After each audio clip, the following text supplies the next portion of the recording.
Bonjour à tous, bienvenue dans cette vidéo un tout petit peu spéciale par rapport aux autres. Un peu spéciale parce que c'est pour fêter donc, les 150 premiers abonnés, 164 d'ailleurs maintenant, hein, j'ai regardé tout à l'heure. Et donc pour vous remercier, je me suis dit je vais faire une vidéo un peu plus particulière où cette fois-ci je vais vous montrer notamment l'évolution de mon swing entre quand j'ai commencé en avril et aujourd'hui, donc on est fin septembre. Du coup, après, ce que je ferai, c'est que je vous présenterai un peu qu'est-ce qu'il y a dans mon sac de golf, un What's in my bag. Je ne sais pas si ça intéresse beaucoup de personnes, mais j'ai vu que beaucoup de gens le faisaient et que ça avait l'air de plaire, donc je vous présenterai un peu mon matériel.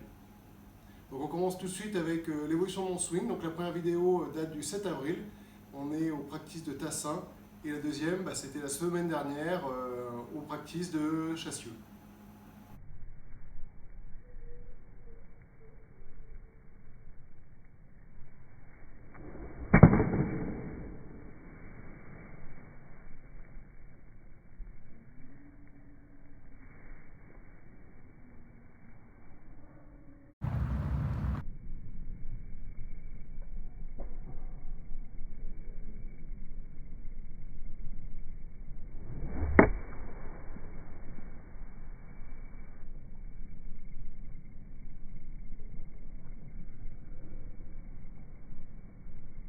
Donc voilà, comme vous l'avez vu, mon swing a quand même pas mal évolué. Et c'est notamment aussi grâce à vos conseils dans les commentaires que j'essaie de suivre assez régulièrement. Certains sont très bien marchés, d'autres un peu moins. Mais en tout cas, je vais vous remercier déjà pour tous vos commentaires. À chaque fois, ça me fait quand même chaud au cœur. Puis naturellement, après, j'ai regardé quand même pas mal de vidéos d'autres youtubeurs. Je pense naturellement coursdegolf.net, Renaud Poupard, Edouard Montaz, Winston in Golf. Et récemment, j'ai aussi découvert Simon Camiran, qui est un professionnel québécois et dont je trouve que ses vidéos sont généralement très bien faites, assez courtes et basées sur un seul exercice. Donc en ce moment, je regarde pas mal et c'est assez intéressant. Du coup, on va passer tout de suite un peu à ce qui est dans mon sac, What's in my bag. Donc c'est parti. Donc déjà, mon sac, c'est un sac Wilson qui vient avec ma demi-série que j'ai acheté quand j'ai commencé le golf.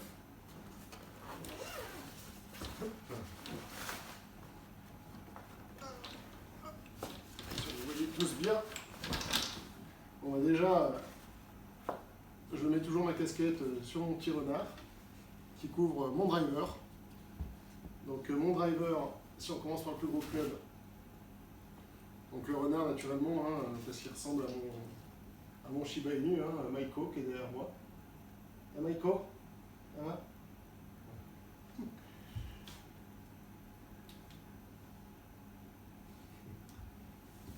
Donc mon driver, c'est un driver TaylorMade que j'ai acheté d'occasion sur le Bon Coin. C'est un TaylorMade burner, assez fermé, 9 degrés et demi, avec un shaft stiff, avec un regular, pardon, et un grip Golf Pride. Il est assez dur à jouer. J'ai acheté ça au début parce que j'avais pas de driver dans ma demi-série. Je sais pas si je le rachèterai aujourd'hui, mais bon, honnêtement, il fait le travail, donc j'en suis assez content. Après, donc tout ce qui est mon bois 3, c'est toujours celui de ma première demi-série, qui est donc un bois 3 Wilson X31. Je le joue quasiment jamais, j'arrive pas à le jouer, alors je sais pas si c'est parce qu'il ne correspond pas du tout à mon swing, je sais pas, mais bon, je l'ai dans mon sac au cas où. Après, mon petit chouchou en ce moment, mon hybride 3 de chez Inesis. Donc c'est un Inesis 900 qui honnêtement est un régal à jouer. Je suis vraiment très content de cet achat. Je l'ai acheté 30 € parce qu'ils étaient en promotion vu qu'ils ont terminé la série, qu'ils vont bientôt lancer la nouvelle. Donc honnêtement, une super affaire. S'il en reste, si j'étais vous, j'achèterais parce qu'honnêtement, vraiment très agréable à jouer. Donc après mes fers 4 et 5, ce sont des Srixon Z545. Voilà, je ne sais pas si vous pouvez bien voir. Hop, je vais me rapprocher.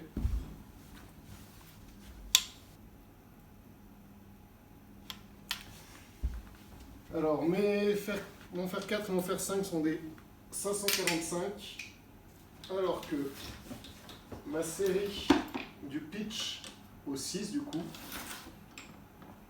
ce sont des 745.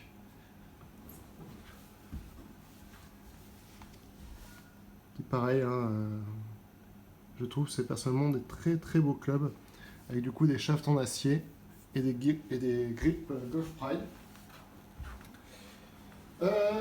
Pourquoi j'ai ça comme club? Tout simplement parce que c'était une occasion sur le bon coin. J'ai payé d'occasion 100 € la série, donc du pitch au fer 3, avec du coup du fer 5 au fer 3, des Z545 au lieu des Z745. Voilà, ce qui sont plus tolérants, donc la personne qui les avait avant, elle préférait faire ça quand il les avait achetés.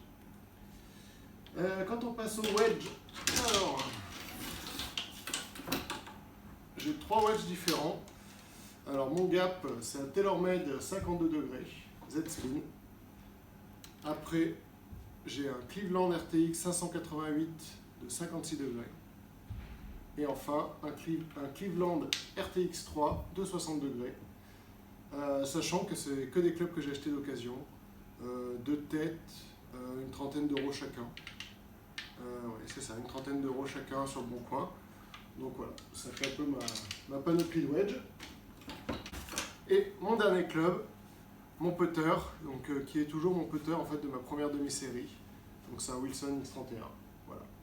Potentiellement, donc c'est mon prochain achat à changer de putter. Voilà, je ne sais pas encore, je vais voir. Si je trouve une bonne occasion. Parce que oui, globalement, tout mon matériel, à part donc, ma première demi-série, je l'achète d'occasion sur le bon coin. Honnêtement, à mon niveau, je vois pas trop l'intérêt de me faire encore fitter des clubs. Je pense qu'il y a peut-être un intérêt, mais en tout cas, je ne vais pas mettre forcément l'investissement tout de suite dedans. Hein. Comme vous le savez, j'avais un mariage à payer. Donc si j'avais acheté une série complète fittée, je pense que ma femme m'aurait probablement tué. Sachant qu'elle fait aussi du golf. Un peu moins que moi, elle est plus dans le golf détente, mais voilà, en tout cas on fait du golf ensemble assez souvent. Et c'est toujours des très bons moments, mais dans tous les cas, si je m'étais acheté une série complète fittée, je pense qu'elle m'aurait quand même tué. Sinon, dans ce qui est d'autre dans mon sac, alors, ici, j'ai un télémètre, un VVTech que j'ai acheté d'occasion, pareil, sur le bon coin. Il fonctionne assez bien, j'en suis très content. J'ai juste eu à changer la pile, donc ça valait le coup. Je l'ai payé, je crois, 90 € d'occasion. Dans ma grande poche, j'ai ma serviette pour essuyer, ainsi qu'une petite brosse pour nettoyer mes clubs. Et une petite veste de pluie Decathlon que j'ai dû payer même pas 10 €. Qu'est-ce que tu fais, Maïko? Qu'est-ce que tu fais? Allez, va dans ton panier. Allez, monte. Va te coucher. Non. Oui, le Shiba Inu, il n'aime pas l'eau, mais aussi il n'écoute rien, donc un peu comme une balle de golf. Je trouve que l'analogie est pas mal. Qu'est-ce que tu fais? Ouais. Allez, file. Va dans ton panier. Après, donc dans la poche de devant, j'ai des gants. Beaucoup de gants. J'en passe beaucoup, hein, ils s'usent assez vite. Hein. J'ai mes balles. Voilà, sachant que pareil, hein, encore une fois, j'utilise que des balles de seconde main. Donc qui sont plus ou moins en bon état, mais bon, encore une fois, à mon niveau, je considère que j'ai pas forcément besoin de beaucoup plus. J'ai des tis, différentes tailles, hein, plus grand, plus long. Et voilà.